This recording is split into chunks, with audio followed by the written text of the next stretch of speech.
Ο υποψήφιος πελάτης, για να αποφασίσει αν θα σας επιλέξει, θα τσεκάρει σίγουρα την εικόνα σας στα social media. Άδικο? Ενδεχομένως. Γνωρίζετε πολύ καλά ότι η εμπιστοσύνη είναι το παν. Αν τα βίντεό σας φαίνονται ερασιτεχνικά ή ίδια με όλων των άλλων, αυτή την εντύπωση θα σχηματίσουν και για τις υπηρεσίες σας. Το ξέρω ότι ο ανταγωνισμός ανεβάζει συνέχεια βίντεο, αλλά εσείς νιώθετε ότι η επιχείρησή σας δεν ανήκει εκεί, στα συνηθισμένα. Θέλετε να ξεχωρίσετε. Και για να γίνει αυτό, δεν χρειάζεστε περισσότερα βίντεο, αλλά χρειάζεστε βίντεο που αποπνέουν σεβασμό. Βίντεο που είναι αντάξια της εμπειρίας σας, των σπουδών σας, του χώρου σας. Βίντεο που όταν τα δείτε θα πείτε «Ναι ρε εσύ, αυτό είναι, αυτό με αντιπροσωπεύει».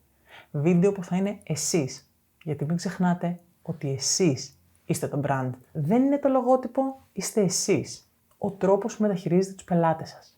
Αν θέλετε η ψηφιακή σας εικόνα να αντικατοπτρίζει την πραγματική σας δουλειά, στείλτε μας ένα μήνυμα, να γνωριστούμε, να δείτε πώς μπορούμε να βοηθήσουμε ενδεχομένως και τη δική σας επιχείρηση. Θα χαρώ πολύ.